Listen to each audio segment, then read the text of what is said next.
Bonjour, j'espère que vous allez bien. Cette nouvelle vidéo va consister à vous expliquer comment réaliser les quadrillages sur Revit. Donc, si tu es intéressé par tout ce que je fais, tu peux t'abonner, activer la cloche de notification pour ne pas rater les prochaines vidéos que je vais mettre en ligne sur Revit. Donc maintenant, on va se diriger sur le logiciel que je vous explique comment réaliser les quadrillages.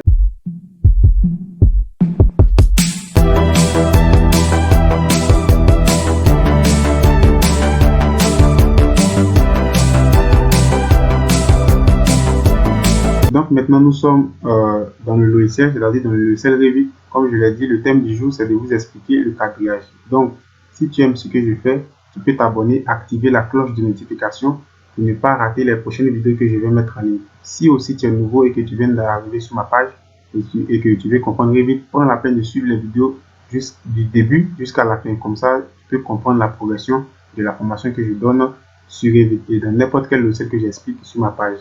Donc, le thème du jour, c'est de vous expliquer l'élément quadrillage. Donc, comment y accéder? La première chose que tu dois avoir, c'est de te diriger automatiquement dans les éléments 3D d'architecture. Donc, quand on parle d'éléments 3D d'architecture, tous les éléments 3D d'architecture de Revit, c'est ici. Vous allez avoir architecture, vous appuyez, et vous allez avoir tous les éléments 3D d'architecture. Et nous, ce qui nous intéresse, c'est le quadrillage. Donc, j'appuie. Voilà. Donc, je vais réaliser un quadrillage de manière quelconque et vous expliquer les paramètres. J'appuie, voilà, vers le haut. Et lorsque je réalise, vous allez voir qu'on a des éléments que généralement, lorsqu'on travaille avec Revit, les gens ne prennent pas en compte. Et dans cette vidéo, je vais vous expliquer. Le premier élément qui frappe à l'œil, c'est le petit carré et juste à l'intérieur, on voit une flèche qui est activée. Deuxième élément, on voit un cercle qui se trouve juste en bas du 1. Et troisième élément, on voit un symbole qui n'apparaît pas bien au niveau de la ligne ici. Un symbole qui se trouve juste ici. Le quatrième élément, on voit 3D. Voilà. Le premier élément carré qui se trouve juste ici, l'élément en question est un rapport avec le chiffre qui est ici. C'est-à-dire, les deux ont un lien de parenté. Les deux fonctionnent ensemble de manière simultanée. Je vais vous expliquer. Ici, lorsque vous voyez que le carré et à l'intérieur, on voit une flèche qui est activée, cela signifie que vous avez activé cette partie, c'est-à-dire cette option-là. Vous allez constater que lorsque je vais désactiver, vous allez voir que le chiffre va disparaître. Donc, je me dirige automatiquement. Et lorsque j'appuie, automatiquement, vous voyez que le chiffre a disparu. Donc, ça peut arriver à une personne, quelqu'un qui n'a pas trop une grande connaissance dans le logiciel, ça peut lui arriver. Et s'il ne maîtrise pas, par exemple, ça peut être quelque chose qui peut le frustrer. Donc, c'est pourquoi je prends toujours le temps d'expliquer les options au fur et à mesure qu'on va avancer. Donc, pour faire réapparaître cette option, il suffit juste de venir activer dans le cercle. Automatiquement, vous allez voir que le chiffre 1 va réapparaître. Ici, vous voyez juste en bas un cercle en rond, en rapport avec la vue 3D et aussi 2D. Ça, je vais mieux l'expliquer dans d'autres vidéos. Ici, on voit juste un petit symbole qui se trouve juste ici. Ce symbole-là va vous permettre de dissocier, c'est-à-dire la ligne, de telle sorte que vous pouvez vous-même déplacer le cercle qui se trouve juste ici et le chiffre qui est à l'intérieur. Donc, quand je viens ici regarder, quand je vais appuyer automatiquement, qu'est-ce qui se passe? Vous voyez que ma ligne ici, elle est droite et arrivé là où j'ai appuyé, la ligne va être dissociée, c'est-à-dire qu'elle va changer de position. Donc, en ce moment-là, je peux du moins me déplacer. Voilà, je peux le déplacer. Ou bien je peux prendre ici, le déplacer où je veux. Voilà. Je peux prendre ici encore, me déplacer où je veux. Je peux prendre ici, me déplacer où je veux. Donc, je vais revenir au point de départ. Voilà, pour que vous puissiez comprendre. Maintenant, qu'est-ce qu'on constate aussi juste en bas ici? On voit qu'on a une case qui se trouve juste ici, mais qui n'est pas activée. Et on retrouve du moins les mêmes éléments qu'on a expliqué ici, qui se trouvent encore juste en bas ici. Donc, je vais appuyer. Quand j'appuie dans la case, automatiquement, vous voyez qu'on met 1 ici. Donc, si tu veux que ça se passe comme ça, il suffit juste d'activer la case carré. Si tu ne veux pas, tu désactives. Tu désactives du moins. Maintenant, on peut modifier aussi le nom. Voilà, regardez juste ici, c'est 1. Donc, pour pouvoir modifier le nom, il vous suffit juste d'appuyer sur la ligne de quadrillage. Et juste à côté, vous allez avoir données d'identification, nom 1.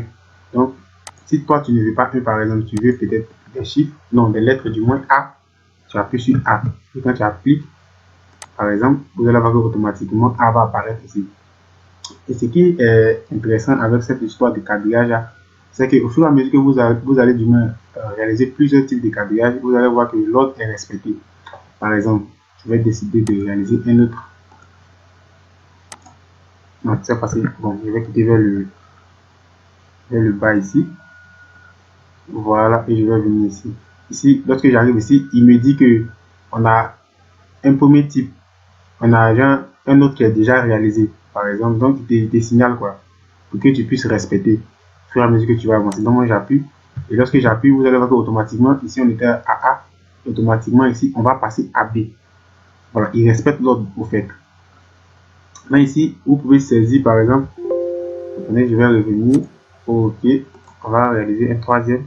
Je reviens encore pour qu'il respecte l'ordre. On va monter. Voilà, il va toujours vous signaler. Voilà, vous allez voir les pointillés, la ligne qui se représente en pointillé. Pour vous dire qu'on a un élément ici, vous pouvez placer. Vous pouvez aussi dépasser, mais il veut toujours vous signaler pour que vous puissiez respecter l'ordre. Donc, on va appuyer. Vous allez voir ici, il va d'ici. Voilà. Donc, je vais réaliser un quatrième. Voilà, je vais prendre ici. Je vais réaliser par exemple un quatrième ici. Je vais passer comme ça. Voilà.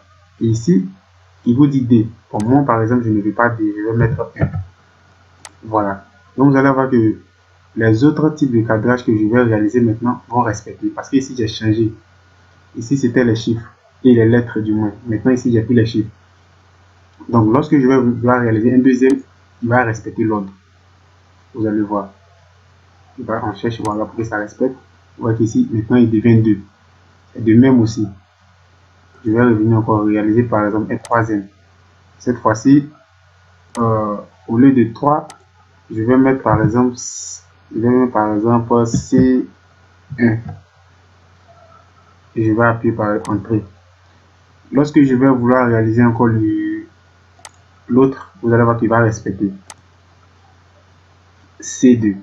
Donc, au niveau des quadrillages, il n'y a pas trop grand chose à comprendre. C'est ce que vous devez comprendre au niveau du quadrillage. Et c'est très important avant de réaliser quoi que ce soit, votre conception architecturale, c'est de réaliser vos quadrillages, c'est-à-dire de respecter au fur et à mesure que vous avancez. Donc, dans les prochaines vidéos, je vais vous parler des élévations. Et lorsque je vais vous parler des élévations maintenant, les prochaines vidéos encore que je vais attaquer, ou même par les prochaines vidéos, le prochain chapitre que je vais attaquer, on va parler maintenant des éléments 3D d'architecture. Comment réaliser un mur, comment réaliser un sol, comment réaliser une charpente, une dalle, une surface topographique. Donc, comme je l'ai dit, si tu es intéressé par tout ce que je fais, tu peux t'abonner, activer la cloche de notification pour ne pas rater les prochaines vidéos que je mets en ligne. Sur ce, on va se dire à la prochaine pour une autre vidéo et que Dieu vous bénisse. Ciao.